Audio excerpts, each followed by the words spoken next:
ചേട്ടാ നമസ്കാരം. നമസ്കാരം. ഇന്ത്യയുടെ പ്രധാനമന്ത്രി നരേന്ദ്രമോദി ഇന്ന് ചൈനയിൽ എത്തിയിരിക്കുകയാണ്. നമ്മുടെ പ്രധാനമന്ത്രിക്ക് വലിയ രീതിയിലുള്ള വരവേൽപ്പാണ് ലഭിച്ചിരിക്കുന്നത് എന്നുള്ള വാർത്തയാണ് ഇന്ന് നമ്മൾ ചർച്ച ചെയ്യാൻ പോകുന്നത്. പക്ഷെ അതിനു മുമ്പായിട്ട് മറുനാടൻ മലയാളിയുടെ ചീഫ് എഡിറ്റർ ആയിട്ടുള്ള ഷാജൻ സ്കറിയെ ഒരു കൂട്ടം ആൾക്കാർ ചേർന്ന്, ഒരു കൂട്ടം ക്രിമിനൽസ് ചേർന്ന് മർദ്ദിച്ചു എന്നുള്ള വാർത്ത കഴിഞ്ഞ ദിവസം നമ്മൾ കണ്ടതാണ്. മാധ്യമപ്രവർത്തകർക്ക് നേരെ നടക്കുന്ന ഈ ഒരു ആക്രമണം അത്യധികം അപലപനീയമാണ് എന്നുള്ളത് മാത്രമേ ഈ ഘട്ടത്തിൽ പറയാനുള്ളൂ. പ്രതിഷേധാർഹമാണ്. കാരണം ഇന്ത്യയിൽ മാധ്യമ ഇൻഡെക്സ് തകർന്ന് താഴെ പോകുന്നു, ഇന്ത്യയിൽ മാധ്യമ പ്രവർത്തകർക്ക് സ്വാതന്ത്ര്യമില്ല എന്നൊക്കെ പറയുന്ന അതേ വിഭാഗത്തിന്റെ കയ്യിൽ നിന്നാണ് ഇപ്പോൾ ഷാജൻ സ്കറിയയ്ക്ക് ഇങ്ങനെ ഒരു അട്രോസിറ്റി നേരിടേണ്ടി വന്നിരിക്കുന്നത് എന്നുള്ളത് ഗുരുതരമായിട്ടുള്ള ഒരു സാഹചര്യമാണ്. ഒന്നാമത്തെ കാര്യം. രണ്ടാമത്തെ കാര്യം എന്ന് പറയുന്നത്, ലോകത്തിൽ എവിടെയായിരുന്നാലും ഈ മാധ്യമ പ്രവർത്തകരെ കൊല്ലപ്പെടുമ്പോഴും അല്ലെങ്കിൽ പ്രവർത്തകർക്ക് നേരെ ആക്രമണം നടക്കുമ്പോഴും ഏറ്റവും കൂടുതൽ ശബ്ദം എനിക്ക് തോന്നുന്നത് കേരളത്തിൽ നിന്നാണ് ഉണ്ടാവാറുള്ളത്. കാരണം കേരളത്തിൽ ഈ മാധ്യമ പ്രവർത്തകർക്ക് നേരെ എന്തെങ്കിലും ഒരു ആക്രമണം ഉണ്ടായി കഴിഞ്ഞാൽ വലിയ രീതിയിൽ പ്രതിഷേധിക്കാൻ ഒരു കൂട്ടം ആൾക്കാർ ഇവിടെ ഉണ്ട്. അപ്പൊ അങ്ങനെയുള്ള ഒരു നാട്ടിൽ നമ്മുടെ ഒരു സഹപ്രവർത്തകനായിട്ടുള്ള ഒരു വ്യക്തിക്ക് നേരെ ഇങ്ങനെ ഒരു ആക്രമണം നടന്നു എന്നുള്ളത് വളരെ ഗുരുതരമായിട്ടുള്ള ഒരു സാഹചര്യമാണ്. കൃത്യമായിട്ടുള്ള നടപടി വേണം എന്ന് ശക്തമായി പ്രതിഷേധിച്ചുകൊണ്ട് പറഞ്ഞ് നമുക്ക് വിഷയത്തിലേക്ക് കടക്കാം. നമ്മുടെ ഇന്നത്തെ വിഷയം ചൈനയിലേക്ക് ഇന്ത്യൻ പ്രധാനമന്ത്രി നരേന്ദ്രമോദി പോവുകയാണ്. ഇന്ത്യൻ പ്രധാനമന്ത്രി ചൈനയിലേക്ക് പോകുമ്പോൾ എന്തൊക്കെയാണ് പ്രതീക്ഷകൾ ഇവിടെ ഉള്ളത്? പ്രധാനമന്ത്രി അവിടെ എത്തിക്കഴിയുമ്പോൾ ഇവിടുത്തെ പ്രതിപക്ഷം വലിയ രീതിയിലുള്ള ആക്ഷേപങ്ങളൊക്കെ ഉന്നയിക്കുന്നുണ്ട്. അവർക്ക് പിന്നെ അത് ഉന്നയിക്കാൻ മാത്രമേ അറിയാവൂ എന്ന് നമുക്ക് പറയാം. ഇത് നെഹ്റുവിന്റെ വലിയ വിജയമാണ്, ട്രംപ് മോദിയെ ചതിച്ചത് കൊണ്ടാണ് മോദി ചൈനയിലേക്ക് പോകുന്നത്. പണ്ട് രാഹുൽ ഗാന്ധി ചൈനയിൽ നിന്ന് ഗിഫ്റ്റുകൾ സ്വീകരിച്ചപ്പോൾ രാഹുൽ ഗാന്ധിയെ രാജ്യദ്രോഹി എന്നല്ലേ നിങ്ങൾ വിളിച്ചത്? ആ വാർത്തയൊക്കെ എനിക്ക് ഓർമ്മയുണ്ട്, നല്ലപോലെ ഓർമ്മയുണ്ട്. ചൈനീസ് എംബസിയിൽ രാഹുൽ ഗാന്ധി ചൈനീസ് എംബസിയിൽ നിന്ന് ഗിഫ്റ്റുകൾ വരുന്നതും ഇവര് ചൈനീസ് എംബസിയുമായിട്ട് ബന്ധം പുലർത്തുന്നതും അന്ന് നമ്മൾ ചൈനയുമായിട്ട് വളരെ ശത്രുതയിലായിരുന്നു. അപ്പൊ അങ്ങനത്തെ ഒരു സാഹചര്യമൊക്കെ ഉണ്ടായിരുന്നപ്പോൾ ഇപ്പൊ ചൈനയുമായിട്ട് നിങ്ങൾ പോയി വലിയ രീതിയിൽ കൂട്ടുപിടിക്കുന്നുണ്ടല്ലോ എന്നൊക്കെ വലിയ രീതിയിലുള്ള ഒരു പ്രസ്താവന അവരുടെ ഭാഗത്തുനിന്ന് വരുന്നുണ്ട്. വേറൊരു ഭാഗത്ത് നമ്മൾ എടുത്തു കാണേണ്ട ഒരു സംഭവം എന്ന് പറയുന്നത്, ഈ നരേന്ദ്രമോദി ജപ്പാനിൽ വന്ന ശേഷം നരേന്ദ്രമോദി എനിക്ക് തോന്നുന്നു $6 ട്രില്യൺ കരാറാണ് അവിടെ നിന്ന് ഒപ്പിട്ടിട്ട് ഇങ്ങോട്ടേക്ക് വന്നത്. സുവർണ്ണ ലിപികളിൽ രേഖപ്പെടുത്തണമെന്നാണ് പറഞ്ഞത്. സുവർണ്ണ ലിപികളിൽ ഏകദേശം 10 ലക്ഷം കോടിയോളം വരും എന്നാണ് എനിക്ക് തോന്നുന്നത്. തെറ്റാണെങ്കിൽ തിരുത്താം. രണ്ടാമത്തെ കാര്യം, അവിടെ നിന്ന് നരേന്ദ്രമോദി നേരെ വന്നത് ചൈനയിലേക്കാണ്. ഈ ചൈനയും ജപ്പാനും ബദ്ധ വൈരികളാണ് എന്നുള്ളതാണ് പ്രധാനപ്പെട്ട ഒരു കാര്യം. നമ്മൾ എങ്ങനെയാണോ ബ്രിട്ടൻ കോളനൈസ് ചെയ്തിരുന്നത് അതുപോലെ ജപ്പാൻ ഒരു കാലത്ത് ചൈനയെ കോളനൈസ് ചെയ്തിരുന്നതാണ്. ഇപ്പൊ പഴയ ജെറ്റ്ലിയുടെ സിനിമയും ജാക്കി ചാന്റെ സിനിമയൊക്കെ എടുത്ത് കാണുമ്പോൾ, ഇപ്മാൻ ഒക്കെ കാണുമ്പോൾ നമുക്ക് മനസ്സിലാകും അതായത് ജപ്പാൻകാർ കോളനൈസ്ഡ് ചെയ്തിരിക്കുന്ന ചൈനീസ് പീപ്പിൾ അവരോട് പോരാടുന്ന സിനിമകളാണ്. ആ ഒരു ഇതിവൃത്തത്തിലൊക്കെ സിനിമയൊക്കെ ഇറങ്ങിയിട്ടുണ്ട്. പക്ഷെ അത് കാണുമ്പോൾ തന്നെ നമുക്ക് വലിയ ഒരു ദേഷ്യം വരും. കാരണം നമ്മളൊന്നും അനുഭവിച്ച ഒന്നും അല്ല എന്ന് ഞാനത് കുറച്ച് പറയല്ല, എങ്കിലും അതിനെക്കാട്ടിലും എത്രയോ മേലെയാണ് ഇവര് അനുഭവിച്ച അട്രോസിറ്റി എന്നൊക്കെയാണ് ചില സമയത്ത് നമുക്ക് തോന്നുന്നത്. അതായത് ഈ 100 പേർക്ക് കഴിക്കാൻ ഒരു കപ്പക്കിഴങ്ങ് മാത്രം കൊടുക്കുക. ആ കപ്പക്കിഴങ്ങ് കൊടുക്കുന്നത് എങ്ങനെയാ? ഒരു 10 കരാട്ടക്കാരന്മാരെ നിർത്തും. അത് സിനിമയിലാണ് കേട്ടോ, സിനിമയിലാണ്. പക്ഷെ നമുക്ക് അതിന്റെ ഒരു ഗ്രാവിറ്റി കാണുമ്പോൾ നമുക്ക് പോലും ചോര തിളയ്ക്കും. എവിടെയായിരുന്നാലും അത് കാണുമ്പോൾ ആ കപ്പക്കിഴങ്ങ് അവർ എടുക്കുന്നത് ഒരു 10 കരാട്ടക്കാരന്മാരെ കൊണ്ട് നിർത്തും. ഇഷ്ടമുള്ളവർക്ക് ഇത് വന്നെടുക്കാം, പക്ഷെ ഈ 10 പേരെ അടിച്ചു തോപ്പിക്കണം. ഇതാണ് ഈ ഇതിവൃത്തം എന്ന് പറയുന്നത്. അപ്പൊ അങ്ങനെ ഒരു വൈര്യം കാത്തു സൂക്ഷിക്കുന്ന ഒരു ടീമാണ്. അപ്പൊ അവിടെ നിന്ന് ഇങ്ങോട്ടേക്കാണ് വന്നത്. നരേന്ദ്രമോദി ഇങ്ങനെ രാജ്യങ്ങൾ മുഴുവൻ ഓടി നടക്കുമ്പോൾ ലോകത്ത് ഒരു ഭാഗത്ത് റഷ്യ ഒരു രക്ഷയില്ലാതെ അടിച്ച് നിരപ്പാക്കിക്കൊണ്ടിരിക്കുകയാണ്. 567 ഡ്രോണുകളാണ് ഇന്നലെ യുക്രൈനിലെ ഒരു നഗരത്തിലേക്ക് അയച്ചിരിക്കുന്നത്. 567 ഡ്രോൺ, അതിന്റെ പിറകെ വന്നത് 45 മിസൈൽ.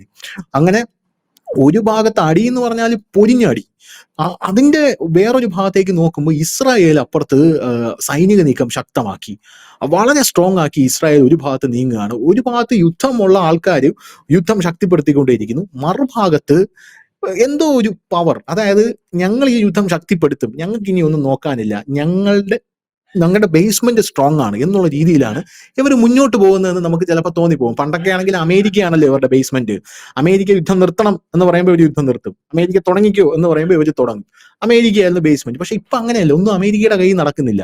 മോദി ഇപ്പൊ ചൈനയിലേക്ക് വന്ന ശേഷവും പ്രതിപക്ഷത്തിനെ ഉപയോഗിച്ച് ചൈന നരേന്ദ്രമോദി ബന്ധം അങ്ങനെ മുന്നോട്ടൊന്നും പോവില്ല, ഇത് പണ്ട് മുതലേ വിള്ളലുണ്ടായിട്ടുള്ള ബന്ധമാണ് എന്ന് ജനങ്ങൾക്കിടയിൽ ഒരു തോന്നൽ ഉണ്ടാക്കിപ്പിക്കാനായിട്ട് പ്രതിപക്ഷം നല്ല രീതിയിൽ കണഞ്ഞു പരിശ്രമിക്കുന്നുണ്ട്.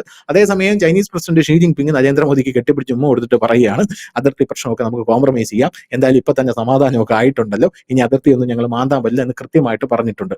അതിനിടയിൽ രാജ്നാഥ് സിംഗ് പറയുന്നത്, ഞങ്ങൾക്ക് അങ്ങനെ പെർമനന്റ് ആയിട്ടുള്ള ശത്രുക്കളും ഇല്ല, പെർമനന്റ് ആയിട്ടുള്ള മിത്രങ്ങളും ഇല്ല. എല്ലാം ഞങ്ങളുടെ താല്പര്യങ്ങൾക്കനുസരിച്ച് ഞങ്ങൾ ചെയ്യും, നീയൊക്കെ കൊണ്ടുപോയി കേസ് കൊടുക്കും എന്നാണ് രാജ്നാഥ് സിംഗ് പറഞ്ഞിരിക്കുന്നത്.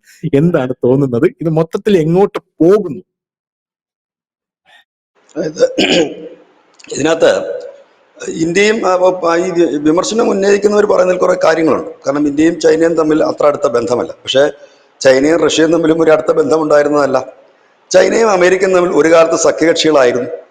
അതായത് ഇന്നലെ ശ്രീ രാജ്നാഥ് സിംഗ് പറഞ്ഞ ആ പ്രസ്താവന 100% ശരിയാണ്. ഇത്തരം നയതന്ത്ര ബന്ധങ്ങളിലോ രാഷ്ട്രങ്ങൾ തമ്മിലുള്ള ബന്ധങ്ങളിലോ രാഷ്ട്രീയത്തിലോ സ്ഥിരം ശത്രുക്കളോ സ്ഥിരം മിത്രങ്ങളോ ഇല്ല, മാറി മറിഞ്ഞുകൊണ്ടിരിക്കും. ഇവിടെ എല്ലാവരും പറയുന്നുണ്ട്, ഇവിടെ നമ്മുടെ ആളുകൾക്ക് കുറച്ചു പേർക്കെങ്കിലും ചില തെറ്റിദ്ധാരണകളുണ്ട്, അത് നീക്കം ചെയ്തിട്ട് വേണം നമുക്ക് മുമ്പോട്ട് പോകേണ്ടത്. പലരുടെയും തെറ്റിദ്ധാരണ റഷ്യയും കമ്മ്യൂണിസ്റ്റ് രാഷ്ട്രമാണ്, ചൈനയും കമ്മ്യൂണിസ്റ്റ് രാഷ്ട്രമാണ്, അതുകൊണ്ട് അവർ തമ്മിൽ ഭയങ്കര ചങ്കാണ്, ഇന്ത്യ വെറുതെ പണി മേടിക്കും എന്നുള്ളത്. അല്ല, റഷ്യ അവരുടെ ഒരു ശത്രു പക്ഷത്തായിരുന്നു. 1990-കളിലാണ് അതിൻ്റെ ഒരു മഞ്ഞ് ഉരുകുന്നത്. അതിർത്തിയിൽ വലിയ സംഘർഷം, സായുധ സംഘർഷം തന്നെ ഉണ്ടായിട്ടുണ്ട്. രണ്ട് കമ്മ്യൂണിസം ആശയങ്ങളായിരുന്നു അവർക്കിടയിലുള്ള ഉടക്കിന്റെ പ്രധാന കാരണം. ചൈനയിൽ മാവോസേത്തുങ്ങിന്റെ ആയിരുന്നെങ്കിൽ മറ്റിടത്ത് ലെനിന്റെയും മാക്സിന്റെയും സിദ്ധാന്തങ്ങളായിരുന്നു. ഈ വൈരുദ്ധ്യം തന്നെയാണ് പിന്നീട് അതിർത്തി തർക്കത്തിലേക്ക് നീങ്ങുകയും 1962 മുതൽ തുടങ്ങുന്ന ഈ ഈശാപോശ, അതായത് ആശയപരവും അതുപോലെ തന്നെ അതിർത്തിപരവുമായ ഈ ഒരു വിഷയങ്ങൾ ഒരു സംഘർഷത്തിലേക്ക് എത്തുകയും 69-ൽ അത് ഒരു വലിയ യുദ്ധമായി മാറുകയും ചെയ്തു. വലിയ യുദ്ധം എന്ന് വെച്ചാൽ ഒരുപാട് ദിവസം നീണ്ടു നിൽക്കുന്ന വലിയ നാശനഷ്ടങ്ങൾ വരുന്ന യുദ്ധമല്ല. പക്ഷേ അവിടുത്തെ ഒരു ദ്വീപ്, റഷ്യയുടെ കൈവശമുണ്ടായിരുന്ന ഒരു ദ്വീപിലേക്ക് അതിക്രമിച്ച് ചൈന സൈന്യം കയറുന്നു. റഷ്യയുടെ വമ്പൻ തിരിച്ചടിയിൽ 100 കണക്കിന് ചൈനീസ് സൈനികർ കൊല്ലപ്പെട്ടു. അതിനുശേഷം പിന്നെ ഇരുവിഭാഗവും ചർച്ച ചെയ്താണ് തീരുന്നത്. പിന്നീട് ആ ഒരസലിന്റെ ഒരു മഞ്ഞുരുകൽ നടക്കുന്നത് 69 കഴിഞ്ഞിട്ട് 90-കളിൽ എത്തുമ്പോഴാണ്. 90-കൾ എത്തുമ്പോഴത്തേക്കും ഏതാണ്ട് എന്താണ് പറയുന്നത്, ഈ USSRന്റെ, അതായത് സോവിയറ്റ് യൂണിയന്റെ ഒരു അധപ്പതനമൊക്കെ തുടങ്ങിക്കഴിഞ്ഞിരുന്നു. പിന്നീട് വന്നത്, ഇപ്പോൾ കമ്മ്യൂണിസം ഇല്ല റഷ്യയിൽ. 10-45 വർഷം മുമ്പ് കമ്മ്യൂണിസം തീർന്നു. 90-ന് ശേഷം ചൈനയുമായിട്ട് അവരൊരു ബന്ധത്തിലേക്ക് നീങ്ങുകയും ചെയ്തു. ഈ റഷ്യയുമായി ഉടക്കുന്ന സമയത്ത് ചൈന അമേരിക്കയുമായി നല്ല ബന്ധം സ്ഥാപിക്കുകയും അമേരിക്കയുടെ അലൈ ആയി വർക്ക് ചെയ്യുകയുമാണ് അവർ ചെയ്തത്. അതാണ് ഞാൻ പറഞ്ഞത്, സ്ഥിരമായ ശത്രുവും മിത്രവും ഇല്ല. റഷ്യയായിട്ട് ഉടക്കിയപ്പോൾ അവർ നേരെ അമേരിക്ക എടുത്തു പോയി. ഇതിനിടയിൽ ഇന്ത്യയുടെ ഒരു നിലപാടുകൾ ഉണ്ടായിരുന്നു. ഇന്ത്യയും ചൈനയും തമ്മിൽ ഉടക്ക് നടന്ന് കുറെ പ്രശ്നങ്ങൾ ഇന്ത്യയും ചൈനയും തമ്മിൽ തീർക്കാനുണ്ട്. അതൊരു പക്ഷേ ഇന്ന് നരേന്ദ്രമോദിയും ഷീ ജിൻപിങ്ങും കൂടെ പോയിരിക്കുമ്പോൾ തീരും എന്ന് ആരും വിശ്വസിക്കുന്നില്ല. അത് ഉടനെ അങ്ങ് തീരുന്ന വിഷയങ്ങളല്ല. അതിൽ കുറെ പ്രശ്നങ്ങളുണ്ട്. ഏതാണ്ട് നമ്മളും ചൈനയും തമ്മിലുള്ള വിഷയങ്ങൾ തുടങ്ങുന്നത് 1959 മുതലാണ്. നമുക്കറിയാം, നമ്മൾ ഈ പഴയ ചരിത്രമൊക്കെ പരിശോധിക്കുമ്പോൾ ചൈനയും നമ്മളും തമ്മിൽ ട്രേഡിങ് നടന്നിരുന്നതാണ്. അവിടുന്ന് ഒരുപാട് സാധനങ്ങൾ ഇവിടെ എത്തിയിരുന്നതാണ്. നമ്മൾ നല്ല രീതിയിലൊരു ബന്ധമായിരുന്നു. പക്ഷെ 59 മുതൽ നമ്മളുടെ ഒരു ബന്ധം അത്ര ശരിയല്ല. അതിന് ഒരുപാട് കാരണങ്ങളുണ്ട്. അതിനകത്തൊന്ന് ഈ അക്സേച്ചിൻ എന്ന് പറയുന്ന നമ്മുടെ റൂട്ട്, അതിപ്പോഴും ആ പ്രദേശം ചൈനയുടെ പക്കലാണ്. അത് വിട്ടു തരണമെന്നാണ് നമ്മുടെ ഒരു ഡിമാൻഡ്. മറ്റൊരു ഡിമാൻഡ്, അരുണാചൽ പ്രദേശിന്റെ മുകളിൽ നിങ്ങൾ ഒരിക്കലും ഇനി ഡിമാൻഡ് വെക്കരുത്. ഇടയ്ക്കിടയ്ക്ക് ചൈന ഭൂപടങ്ങളും പേരും ഒക്കെ മാറ്റി, ഇനി അത് വെക്കരുത്. രണ്ടാമത്തേത്, പിന്നെ ലഡാക്ക്, അത് ഞങ്ങളുടെ ഭാഗമാണ്, നിങ്ങൾ അതിന് കൃത്യമായ ഒരു അതിർത്തി നിർണ്ണയിക്കണം, ലഡാക്ക്. ഇതാണ് പ്രധാനപ്പെട്ട നമ്മൾ മുൻപോട്ട് വെക്കുന്ന ഡിമാൻഡ്. പിന്നെ നമ്മൾ റീസെന്റ്ലി, ഇത് നമ്മുടെ പരമ്പരാഗതമായ ഡിമാൻഡാണ്. ഇനി പുതിയതായിട്ട് നമ്മൾ മുമ്പോട്ട് വെച്ച, ഇപ്പൊ അത് ചൈന അംഗീകരിച്ചിട്ട് ചൈന ഒരു പ്രസ്താവന പോയി ഇറക്കിയിട്ടുണ്ട്, ഭീകരവാദത്തെ എതിർക്കണം. രണ്ടാമത്തെ കാര്യം, ഈ അതിർത്തിയിലെ സംഘർഷങ്ങൾ കുറയ്ക്കണം. അതിർത്തി വിഷയങ്ങൾ സമഗ്രമായിട്ട് അതിന്റെ പരിഹാരം ഉടനുടൻ ഉണ്ടാകണം. ഇത് മൂന്നെണ്ണമാണ് നമ്മൾ റീസെന്റ് വെച്ചിരിക്കുന്ന കാര്യങ്ങൾ. നമുക്കറിയാം, ഈ ചൈനയുമായി നമ്മൾ യുദ്ധം ചെയ്ത് നമുക്കൊരു നഷ്ടമായിരുന്നു. അതുണ്ടായിരുന്ന വളരെ കുറച്ച് ദിവസങ്ങൾ മാത്രമാണ് നീണ്ടുന്ന യുദ്ധം. ആ യുദ്ധത്തിൽ നമ്മുടെ 1400-ഓളം ജവാന്മാർക്ക് വീരമൃത്യു വരിച്ചൊരു യുദ്ധം കൂടിയായിരുന്നു.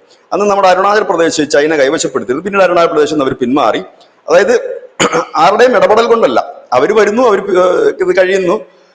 പക്ഷെ അത് ഇടപെടലല്ലായിരുന്നു, ചില ഫോഴ്സുകളുണ്ടായിരുന്നു. സോവിയറ്റ് യൂണിയൻ, അമേരിക്ക തുടങ്ങിയ രാജ്യങ്ങളുടെ ശക്തമായ സമ്മർദ്ദത്തിന്റെ ഭാഗമായിട്ട് ചൈന മാറുകയും ചൈന അത് അവരുടെ രാഷ്ട്രീയ നേട്ടമായി ചിത്രീകരിച്ചുകൊണ്ടാണ് മാറുന്നത്. ഞങ്ങൾ ജയിച്ചു, അങ്ങനെ ഉണ്ടല്ലോ എന്ന് പറഞ്ഞുകൊണ്ട് അവർ മാറി. ശരിക്കും അക്ഷരാർത്ഥത്തിൽ നമ്മൾ തോക്കുക തന്നെയായിരുന്നു. അക്സേച്ചിൻ പ്രദേശം ഇതുവരെ വിട്ട് നമുക്ക് തന്നിട്ടുമില്ല. ഇതാണ് നമ്മുടെ പരമ്പരാഗതമായ വിഷയം. ഇനി അതിനുശേഷം ഇന്ത്യ ചൈന ബന്ധം അത്ര സ്മൂത്തായിട്ട് പോയിട്ടില്ല.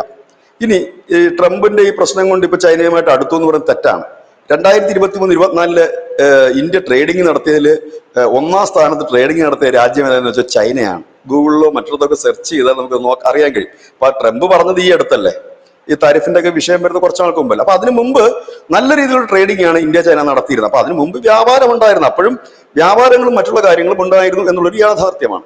അപ്പൊ ഇപ്പോൾ ചൈനയുമായി നമ്മൾ ചേർന്ന് നിന്ന് കഴിഞ്ഞാൽ നമുക്ക് പണി കിട്ടുമോ എന്ന് ഒരുപാട് പേർ ചോദിക്കുന്നുണ്ട്. അതിനകത്തൊരു പിന്നെ സംശയത്തിന് അടിസ്ഥാനവുമുണ്ട്. കാരണം പലപ്പോഴും ചൈന നമ്മുടെ ശത്രുരാജ്യമായ പാകിസ്ഥാനെ തുറന്നു പിന്തുണയ്ക്കുകയും കോൺഗ്രസ് ആരോപിക്കുന്നത് അതൊക്കെയാണ്. പക്ഷെ അവിടെയും ശ്രദ്ധിക്കേണ്ട ഒരു കാര്യമുണ്ട്.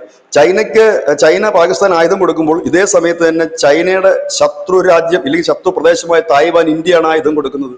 ഇന്ത്യ അത് കഴിഞ്ഞ ദിവസം ഓപ്പണായിട്ട് പറഞ്ഞത്, ഞങ്ങൾ തായ്വാനെ അംഗീകരിക്കുന്നൊന്നുമില്ല, പക്ഷെ ഞങ്ങൾ തായ്വാനുമായിട്ടുള്ള ബന്ധം തുടരും, അത് ആയുധ കച്ചവടം നമ്മൾ ചെയ്യും, എല്ലാം ചെയ്യുമെന്ന് പറഞ്ഞു. ഇത് രണ്ടിനെയും നമുക്ക് വേണമെങ്കിൽ അത്തരത്തിൽ കാണാം. അത് രണ്ടു കൂട്ടരുടെയും കച്ചവട മനസ്സ് എന്ന് തന്നെ പറയേണ്ടി വരും. ചൈന മുൻപോട്ട് വെക്കാൻ സാധ്യതയുള്ള അവരുടെ ഈ പാക് അധിനിവേശ കാശ്മീരിൽ കൂടെ അവരുടെ ഒരു ബെൽറ്റ് ആൻഡ് റോഡ് പദ്ധതി കടന്നു പോകുന്നുണ്ട്. അതിൽ ഇന്ത്യയാണ് അതിന്റെ പണി തടസ്സപ്പെടുത്തിക്കൊണ്ടിരിക്കുന്നത്. ഇന്ത്യ ശക്തമായി എതിർപ്പ് ഉയർത്തുന്നതാണ് പ്രശ്നം. ഇപ്പോൾ ചൈന അതിനകത്ത് പറയുന്നത്, അതിൽ നിങ്ങളൊരു എതിർപ്പിനി ഉയർത്തരുത്, അപ്പം ബാക്കിയുള്ള വിഷയങ്ങൾ അവരും സോൾവ് ചെയ്യണം. അപ്പോൾ ഒരുപക്ഷെ ഞാൻ മുമ്പും പറയാറുണ്ട്, ചൈനയുടെ കൂടെ ഒരു പിന്തുണ ഉണ്ടെങ്കിൽ നമുക്ക് വളരെ ഈസി ആയിട്ട് പാക് അധിനിവേശ കാശ്മീരിന്റെ ഖൈബർ മേഖല കൂടെ പിടിച്ചുകൊണ്ട് ഒരു വലിയ റൂട്ട് അങ്ങനെയും എടുക്കാമെന്ന്. കാരണം അവിടെ ഒരു റൂട്ട് എന്ന് പറഞ്ഞാൽ ഈ ഗിൽജിത്ത് ബാൾട്ടിസ്ഥാനിൽ കൂടെ കടന്നു പോകുന്ന ഒരു റൂട്ടാണ്. അത് പാകിസ്ഥാനിലേക്ക് പോകുന്നൊരു റൂട്ടായിട്ടാണ് അവരത്, പാകിസ്ഥാനല്ല, അവരുടെ ഒരു വലിയ പ്രൊജക്റ്റാണ്. അപ്പം ഇതൊരു വിഷയമുണ്ട്. രണ്ടാമത്തെ ഒരു വിഷയം എന്ന് പറഞ്ഞാൽ അതിന് ഒരുപക്ഷെ അതിനകത്ത് ചൈന ഒരുപാട് തൃപ്തിപ്പെടാൻ സാധ്യതകൾ കൂടുതലുണ്ട്. കാരണം ഈ ഇപ്പോൾ അമേരിക്ക എന്തുകൊണ്ടാണ് ഇന്ത്യയുമായി കൂടുതൽ എടുക്കാൻ കാരണമെന്ന് ചോദിച്ചാൽ അവരുടെ ഒരു പ്രധാനപ്പെട്ട ശത്രു എന്ന് പറയുന്നത് ചൈന തന്നെയാണ്. ആ ചൈനയെ ഈ ഇൻഡോ പസഫിക്കൻ മേഖലയിൽ പസഫിക് മേഖലയിൽ തടയണമെങ്കിൽ ഇവിടെ ഇന്ത്യ പോലൊരു രാജ്യം ഈ അമേരിക്കയുടെ സഖ്യത്തിന് വേണം. അതുകൊണ്ടാണ് കോഡ് സഖ്യം രൂപീകരിക്കുന്നത്. കാരണം ഇന്ത്യ അതിൽ നിന്ന് പിന്മാറുകയോ ഇന്ത്യ ആ ഒരു അലയെ ലൂസ് ചെയ്യുകയോ ചെയ്താൽ പിന്നെ വലിയ കാര്യമൊന്നുമില്ല. ചൈന പസഫിക് മേഖലയിൽ വലിയ ശക്തിയായി മാറുന്നതിന് പിന്നെ അമേരിക്ക ഇഷ്ടപ്പെടുന്നില്ല. കാരണം റഷ്യ ഓൾറെഡി തന്നെ അവിടെ ഒരു അല്പം ശക്തം തന്നെയാണ് അവര്. അതിനിടയിൽ ചൈനയും വലിയ രീതിയിൽ തന്നെ അവിടെ സൈനിക വിന്യാസവും അവരുടെ കപ്പലും അന്തർവാഹിനികളും കൊണ്ട് നിറയ്ക്കുന്നുണ്ട്. ഇവിടെ അവർക്കൊരു ബലമായി നിന്നത് ഇന്ത്യ ആയിരുന്നു. കാരണം ഇന്ത്യയോട് സഹായം, കാരണം അങ്ങനെയാണല്ലോ ഓരോ പ്രദേശത്ത് വരുമ്പോൾ അവിടുത്തെ മെയിൻ ആളാരാണോ അവരുടെ കൂടെ സഹായമില്ല മുമ്പോട്ട് പോകാൻ കഴിയും. അതൊരു പ്രധാനം. അതായത് കോഡ് സഖ്യം തകരുകയാണെങ്കിൽ ഇത്രയും നാൾ കൊണ്ടുവന്ന ഈ ഇന്തോ പസഫിക് അലയൻസ് ഇല്ലെങ്കിൽ ഈ ചൈനയെ തടയിടുക എന്നുള്ളൊരു നീക്കത്തിന് അത് പിന്നോട്ടെടുപ്പിക്കും. ദോഷകരമാകുന്ന വെച്ചാൽ അതിനെ അതിന് മന്ദീഭവിച്ചു പോകുന്ന കാര്യം ഇന്ത്യയുടെ വഴിയെ നോക്കി പോവുകയും ചെയ്യും. ഇതാണ് ഇതിനകത്ത് യാഥാർത്ഥ്യ സംഭവം. ഇപ്പോൾ എന്ത് പറ്റുന്ന വെച്ചാൽ ഇപ്പോൾ ഇവരുടെ ഒരു കൂടിക്കാഴ്ച നമ്മൾ വിലയിരുത്തേണ്ടത് താൽക്കാലികമായിട്ടുള്ള ഒരു കൂടിച്ചേരൽ മാത്രമാണ്. ഈ താൽക്കാലികമായ കൂടിച്ചേരൽ പെർമനന്റ് ആകുമെന്ന് ഇരു നേതാക്കളും പറയുന്നുണ്ട്. അതിന് കാരണമായി അവർ പറയുന്നത്, കഴിഞ്ഞ വർഷം കസായിൽ വെച്ച് ഒരു കൂടിക്കാഴ്ച നടന്നിരുന്നു ഷീ ജിൻപിങ്ങും മോദിയുമായി. അതിന് ഇടനിലക്കാരനായി നിന്നത് ശ്രീമാൻ പുടിനായിരുന്നു. അവിടെ വെച്ചെടുത്ത തീരുമാനങ്ങളെല്ലാം നമ്മൾ പൂർത്തിയാക്കി എന്നാണ് ഇന്നത്തെ മീറ്റിംഗിൽ ശ്രീ നരേന്ദ്രമോദി പറഞ്ഞത്. നമ്മൾ കഴിഞ്ഞ വർഷം എടുത്ത എല്ലാ തീരുമാനം ഭംഗിയാണ്. അതിനർത്ഥം നമുക്ക് മുമ്പോട്ട് പോകുമ്പോഴും നമ്മളെടുക്കുന്ന തീരുമാനങ്ങൾ നമുക്ക് ഒന്നിച്ച് നടപ്പാക്കാൻ കഴിയുമെന്നാണ്. അതാണ് ഞാൻ പറഞ്ഞത്. ഇന്ന് തുടങ്ങി വെച്ച ബന്ധം ഇപ്പോൾ തുടങ്ങി വെച്ചിരിക്കുന്ന ബന്ധം ഇപ്പോഴത്തെ പ്രതിസന്ധികളുടെ തരണം ചെയ്യുക എന്നുള്ളതാണ്. ആ പ്രതിസന്ധികളുടെ തരണത്തിന് ചെയ്യുന്നതിന് അപ്പുറത്തേക്ക് കസായിൽ എടുത്തതുപോലെ അത് നടപ്പാക്കിയും കൂടെ പോയാൽ കുറച്ചുകൂടി ദൃഢമായി ഇത് മുൻപോട്ട് പോകും. ഇന്ന് ഇരു നേതാക്കളും പറഞ്ഞത് 2.8 ബില്യൺ, അതായത് 300 കോടിക്ക് അടുത്ത് ജനമുള്ള, അതായത് ആദ്യം അരമണിക്കൂറായിരുന്നു കേട്ടോ ഈ കൂടിക്കാഴ്ച ഫിക്സ് ചെയ്തിരുന്നത്. അത് 1 മണിക്കൂർ നീണ്ടു നിന്നു. അതില് പറഞ്ഞത് നരേന്ദ്രമോദി പറഞ്ഞത് 300 കോടി ജനമുള്ള ഇരു രാജ്യങ്ങളും രണ്ടും കൂടെ ചേർത്ത് അത്രയുണ്ട്. അതുകൊണ്ട് ഒന്നിച്ചു നിൽക്കാം എന്ന ഒരു സന്ദേശമാണ് നൽകിയത്. ഇതുമൂലം നമുക്ക് നേട്ടങ്ങളുണ്ട്, അവർക്കും നേട്ടമുണ്ട്. കാരണം ഇപ്പോഴത്തെ അവസ്ഥയിൽ നമുക്കും അതൊരു അനിവാര്യമായ ഘടകമാണ്. അനിവാര്യമായ ഘടകം എന്ന് പറയുന്നതിന് മറ്റൊരു കാര്യമുണ്ട്. ഇത് കുറച്ചുകൂടി കടുത്ത ഒരു ഉച്ചകോടി തന്നെ ആയിരിക്കുമെന്നാണ് ഞാൻ വിശ്വസിക്കുന്നത്. കാരണം ഇത് ശ്രീമാൻ പുടിൻ ചൈനയിൽ എത്തിയിരുന്നു. ചൈനയിൽ ഇന്ന് അദ്ദേഹം എത്തിയ ഉടൻ തന്നെ ഒരു ചൈനീസ് മാധ്യമത്തിന് അദ്ദേഹം ഒരു ഇന്റർവ്യൂ കൊടുത്തു. ഞാൻ അല്പനിമിഷം മുമ്പാണ് അത് കണ്ടത്. അതിനകത്ത് പുടിൻ പറയുന്നൊരു കാര്യമുണ്ട്, ഞങ്ങളുടെ രാജ്യങ്ങൾക്കെതിരെ നിങ്ങൾ ഈ ഉപരോധവും തീരുവയും ചുമത്തിയാൽ ബ്രിക്സ് രാജ്യങ്ങൾ ഒറ്റക്കെട്ടായി നിങ്ങൾക്ക് തടയിടും എന്നാണ് പുടിൻ പറഞ്ഞിരിക്കുന്നത്. അത് പുടിന്റെ വാക്കുകൾ വളരെ സ്ട്രോങ്ലി ആണ് അദ്ദേഹം പറഞ്ഞിരിക്കുന്നത്. ഒപ്പം തന്നെ ഈ CNN ഇന്ന് അവിടെ ഒരു വലിയ മുഖപ്രസംഗം എഴുതിയിട്ടുണ്ട്. അതിനകത്ത് അവർ പറയുന്നത് ഒരു പോയിന്റ് ഞാൻ അത് നോക്കി. എന്താണെന്ന് വെച്ച് കഴിഞ്ഞാൽ അവർ പറയുന്നത് ഈ പുടിൻ ചൈനയിലേക്ക് എത്തുമ്പോൾ പുള്ളിക്ക് വലിയ ആവേശമാണ്. കാരണം അദ്ദേഹത്തെ പിന്തുണച്ചുകൊണ്ട് 2 പ്രബല രാജ്യങ്ങളോട് നിൽക്കുമ്പോൾ അതുകൊണ്ട് യുദ്ധം വലിയ രീതിയിൽ ഇന്നും നാളെയൊക്കെ ആയിട്ട് ഉക്രൈന് നേരെ നടത്താൻ സാധ്യതയുണ്ടെന്നാണ്. അതായത് ഈ സന്തോഷം വന്ന് ഈ ബോംബുകൾ വാരി വിതറും എന്നുള്ള രീതിയിലാണ് ആ ലേഖനം പോകുന്നത്, പുടിൻ എന്നാണ് ആ ലേഖനം പോകുന്നത്. പക്ഷെ അത് പറയുന്നുണ്ട് അവർ. അപ്പം ഇങ്ങനെ ഉള്ള ഒരു കാര്യങ്ങൾ, അത് ലോകക്രമം മാറുന്നു. അതായത് പുടിൻ എന്ന് പറയുന്നത് കുറച്ചു നാളായി ഡിമ്മായി നിന്നിരുന്ന ഒരു ലീഡർ പെട്ടെന്ന് തന്നെ ഒരു ഹീറോ ആയിട്ട് മാറുകയാണ്. ആ പുടിനെ ഹീറോ ആക്കാൻ വേണ്ടിയിട്ട് പ്രബലമായ രണ്ട് രാജ്യങ്ങൾ ശ്രമിക്കുന്നു. ഒരു സൈഡിൽ ഇന്ത്യ, ഒരു സൈഡിൽ ചൈന. അവിടെയാണ് ഇതിന്റെ ഒരു താളം. നമ്മൾ പറയത്തില്ലേ, ഈ സിനിമ, ഈ താരങ്ങളെയൊക്കെ സംബന്ധിച്ച് നമ്മൾ പറയും ഒരു വലിയ ബ്രേക്കാണ് അദ്ദേഹത്തിന് ആ സിനിമ. കുറച്ചുനാൾ ആ സിനിമയിൽ നിന്നൊക്കെ വിട്ടു നിന്ന് കഴിയുമ്പോൾ ഇനി അദ്ദേഹം വരുമോ എന്ന് ചിന്തിക്കുന്നിടത്താണ് അദ്ദേഹത്തിന് ഒരു വലിയ ഒരു ബ്രേക്ക് കിട്ടിയ ഒരു ഫിലിം വരുന്നത്. പിന്നെ പുള്ളി അത് വലിയ ഇതായിട്ട് അതിന് സമാനമായ ഒരു രീതിയിലാണ് ഈ കാഴ്ചകൾ മുമ്പോട്ട് പോകുന്നത്. ഇവിടെ ഇപ്പോൾ തീരുമാനമായിരിക്കുന്നത് പരസ്പരം അങ്ങോട്ടും ഇങ്ങോട്ടും പോകാനുള്ള വിസ സംവിധാനങ്ങൾ അത് ലഘൂകരിച്ചിട്ടുണ്ട്. ഒപ്പം തന്നെ നമ്മുടെ പ്രധാനപ്പെട്ട ഈ ഹിമാലയൻ സന്ദർശനം എന്ന് വെച്ച് കഴിഞ്ഞാൽ മാനസരോവർ യാത്ര അടക്കമുള്ളവയുണ്ട്. അതുപോലെ നിർത്തിവച്ചിരിക്കുന്ന നമ്മുടെ പ്രാദേശിക ട്രേഡിംഗ് ഉണ്ട്, നമ്മുടെ ഈ അതിർത്തികൾ വഴിയിട്ടുള്ള ചെറിയ ട്രേഡിംഗ്, അത് വീണ്ടും പുനഃസ്ഥാപിക്കാൻ തീരുമാനമായിട്ടുണ്ട്. ഒപ്പം തന്നെ ചൈനീസ് ബിസിനസ്സുകാർക്ക് ഇവിടെ വരാനുള്ള ഒരു സൗകര്യം കൂടെ ഒരുക്കുന്നുണ്ട്. ഇവിടെ പലരും ചിന്തിക്കുന്ന ഒരു കാര്യമുണ്ട്, ചൈന വന്നു കഴിഞ്ഞാൽ വീണ്ടും ചതിക്കില്ലെന്ന്. ഇത് നമ്മുടെ ഭരണകർത്താക്കൾക്ക് നന്നായി അറിയാം. അപ്പൊ അതുകൊണ്ട് ആരും അതിനകത്തൊന്നും ഭയക്കേണ്ടതായിട്ട് കാര്യമില്ല. ഒറ്റ ദിവസം കൊണ്ടാണ് 200 ആപ്പുകൾ ചൈനയുടേത് നമ്മൾ ഇവിടെ നിന്ന് അടിച്ചു ദൂരെ കളഞ്ഞത്. പിന്നെ മറ്റൊരു വാർത്തയുണ്ട്, ഗുരുഗ്രാമില്, ഹരിയാന ഡൽഹി ബോർഡർ, അവിടെ നമ്മുടെ ടിക്ടോക്ക് പുതിയൊരു ഓഫീസ് തുടങ്ങാൻ ഒരു ശ്രമം തുടങ്ങിയെന്നാണ് വാർത്ത വരുന്നത്. അതിൽ ഈ ടിക്ടോക്ക് എന്ന് പറഞ്ഞാൽ പഴയ ടിക്ടോക്ക് അല്ല, ആ പഴയ കമ്പനി ഇന്ത്യയിൽ നിന്ന് പോയതിനു ശേഷം അവർ പിരിച്ചുവിട്ടു. അവർക്ക് മുമ്പുണ്ടായിരുന്നു, ആ കമ്പനിക്കെതിരെ ആയിരുന്നല്ലോ നമ്മൾ ആക്ഷൻ എടുത്തത്. ആ കമ്പനി പൂർണ്ണമായി പിരിച്ചുവിട്ടു. ഇതിപ്പോ ഇന്ത്യൻ ബേസ് ചെയ്തിട്ട് ടിക്ടോക്ക് വീണ്ടും മടങ്ങി വരുന്നു എന്നുള്ളതാണ് മറ്റൊരു വാർത്ത. അങ്ങനെ കുറെ കാര്യങ്ങൾ ഇപ്പൊ ചൈന മുമ്പോട്ട് വെച്ചിരിക്കുന്ന ഡിമാൻഡ് അവരുടെ എല്ലാ കമ്പനികൾക്കും പെർമിഷൻ കൊടുക്കണം. പക്ഷെ അതിനുള്ള സാധ്യതകൾ കുറവാണ്. പിന്നെ എന്ന് വെച്ച് കഴിഞ്ഞാൽ കുറച്ചൊക്കെ തുറന്നു കൊടുക്കും അങ്ങോട്ടും ഇങ്ങോട്ടും. നമ്മളെ സംബന്ധിച്ച് ചൈനയെ പൂർണ്ണമായും തള്ളിക്കളഞ്ഞ് മുമ്പോട്ട് പോകാൻ കഴിയില്ല. കാരണം പ്രത്യേകിച്ച് റയർ മെറ്റൽസിന്റെ ഒക്കെ ഒരു കാര്യത്തില്, വളങ്ങൾ, നമ്മുടെ കൃഷിക്ക് ആവശ്യമായ വളങ്ങളുടെ കാര്യത്തില്, അതുപോലെ തന്നെ ഈ ബോറിംഗ് മെഷീൻ, നമ്മൾ ബോറിംഗ് മെഷീന് വേണ്ടിയിട്ട് നമ്മൾ പ്രധാനമായി ആശ്രയിക്കുന്ന രാജ്യം ജർമ്മനിയാണ്. ജർമ്മനി ബോറിംഗ് മെഷീൻ നിർമ്മിക്കുന്നത് ചൈനയിലുള്ള അവരുടെ ഫാക്ടറിയിലാണ്. അപ്പോൾ ഇപ്പൊ നമുക്ക് ഡയറക്റ്റ് ആയിട്ട് ഈ ബോറിംഗ് മെഷീൻ തരികയാണ്. അതായത് നമ്മുടെ ഈ ടണലുകളും മറ്റും കുഴിക്കുന്ന മെഷീനറീസ്, അതെല്ലാം നമുക്ക് ചൈനയിൽ നിന്നാണ് വരുന്നത്. അത് മാത്രവുമല്ല, ചൈനയുടെ ടെക്നോളജി എന്ന് പറയുന്നത് നമുക്ക് മറ്റു രാജ്യങ്ങളുടെ ടെക്നോളജിയേക്കാൾ കുറച്ചുകൂടെ ചീപ്പായിട്ട് നമുക്ക് യൂസ് ചെയ്യാനും പറ്റും. ഇവിടെ പലർക്കും ഒരു തെറ്റിദ്ധാരണയുള്ളത് ഇപ്പോൾ തുടങ്ങുന്ന റിലേഷൻ വലിയ രീതിയിൽ ഒരു ക്ലോസ് റിലേഷനായി മാറുമെന്ന്. അങ്ങനെയല്ല. യൂറോപ്യൻ രാജ്യങ്ങളുമായും അമേരിക്കയുമായും ഇന്ത്യക്ക് ഇപ്പോഴും നല്ല റിലേഷൻ തന്നെയാണ്. പിന്നെ ധനുഷ് ആദ്യം സൂചിപ്പിച്ചതുപോലെ ഈ ഡൊണാൾഡ് ട്രംപ് വന്നിട്ട് ഇന്ത്യക്ക് പുതിയതായിട്ടൊന്നും കിട്ടിയിട്ടൊന്നുമില്ല. പഴയ ഉണ്ടായിരുന്ന റിലേഷൻ തന്നെ ഇപ്പോഴും ഉള്ള റിലേഷൻ. പണ്ട് അവിടുന്ന് ബദാം ഇറക്കുമതി ചെയ്തിരുന്നു, ഇപ്പോഴും. പക്ഷെ ഇപ്പൊ ഈ കലിപ്പ് കാരണം നമ്മളിപ്പോ കുറച്ച് ബ്രസീലിൽ നിന്നും കൂടെ ഇറക്കുന്നുണ്ട്. അതല്ലാതെ ബന്ധങ്ങളെല്ലാം പഴയതുപോലെ തന്നെയാണ്. അല്ല ട്രംപ് വന്നിട്ട് ഇവിടെ വാരിക്കോരി തരികയോ പുതിയ ഡീൽസ് ഉണ്ടാക്കുകയോ ഒന്നും ചെയ്തിട്ടില്ല. ബന്ധങ്ങൾ പഴയതുപോലെ തന്നെയാണ്. സ്വഭാവം അമേരിക്കയുടെ പഴയതുപോലെയാണ്. ഇന്ത്യയുടെ സ്വഭാവത്തിന് അല്പം വ്യത്യാസം വന്നിട്ടുണ്ട്. അതാണ് ഇതിനകത്ത് ആകെ ഒരു ചേഞ്ച് ആയിട്ടുള്ളത്. ഇതാണ് നിലവിൽ നമ്മൾ കാണുന്ന ഒരു ഇത്. പക്ഷെ ആ യൂറോപ്യൻ യൂണിയനോടും അമേരിക്കയോടും ഉള്ള ആ ഒരു നിലപാടും കാര്യങ്ങളും ഇപ്പൊ നിലവിൽ ചൈനയോടില്ല. അതുപോലെ വരാനുള്ള സാധ്യതകൾ കുറവാണ്. പക്ഷെ ട്രേഡിങ്ങും മറ്റു കാര്യങ്ങളുമായി ഇവരൊരു സമാധാനത്തിൽ പോവുകയാണ്. രണ്ട് അയൽക്കാരും സമാധാനത്തിൽ പോവുകയാണെങ്കിൽ കളി മാറും. കാരണം ഇവര് രണ്ടും സമാധാനത്തിൽ പോയി കഴിഞ്ഞാൽ ഇങ്ങോട്ടേക്ക് അമേരിക്കയ്ക്ക് കടന്നു കയറുക, അവരുടെ കച്ചവടത്തിന് കടന്നു കയറുക വലിയ പ്രയാസകരമായ കാര്യം തന്നെ ആയിരിക്കും. അതൊന്ന്. അതായത് ചൈനയെ സംബന്ധിച്ചാണ് ഇന്ത്യ ഒരു വലിയ വിപണിയാണ്. കാരണം ചൈന ഈ കയറ്റുമതി കൊണ്ട് മാത്രം ജീവിക്കുന്ന ഒരു രാജ്യമാണ്. ഇന്ത്യ അങ്ങനെയല്ല, അത് വലിയൊരു വിപണിയാണ്. അപ്പൊ ഇനി ഇന്ത്യയെ പിണക്കി മുമ്പോട്ട് പോകാൻ കഴിയില്ല എന്നൊരു ഉത്തമ ബോധ്യം ചൈനയ്ക്കുമുണ്ട്. ഇന്ത്യയെ സംബന്ധിച്ചാണെന്ന് പറഞ്ഞാൽ നമ്മൾ അതിർത്തികൾ സേഫ് ആക്കി വെക്കണം. കാരണം നമുക്ക് ശത്രുക്കളുടെ എണ്ണം ഇപ്പൊ കൂടുതലാണ്. ബംഗ്ലാദേശ്, പാകിസ്ഥാൻ, അങ്ങനെ കിടക്കുന്നു നമ്മുടെ ശത്രുപക്ഷത്ത് കിടക്കുന്നവര്. അപ്പൊ ആ ഒരു സാഹചര്യത്തിൽ അങ്ങനെ പോകാനുള്ള സാധ്യത, ആ രീതിയിൽ വേണം നമ്മൾ ഇതിനെ കാണാൻ. ഇപ്പോഴുള്ളത് പെർമനന്റ് അല്ല, ഒരു പെർമനന്റിന് മുമ്പുള്ള ഒരു ചെറിയ ഒരു ട്രെയിലർ എന്നൊക്കെ പറഞ്ഞത്, സിനിമ വരുന്നതിന് മുമ്പ് നമ്മൾ അതിന്റെ ഒരു ട്രെയിലർ കാണിക്കും, ട്രയൽ റൺ. അപ്പോൾ സിനിമ അബി ബി ബാക്കി എന്ന് പറയുന്നത് പോലെ ഇതിങ്ങനെ നീണ്ടു നിവർന്ന് കിടക്കുകയാണ്.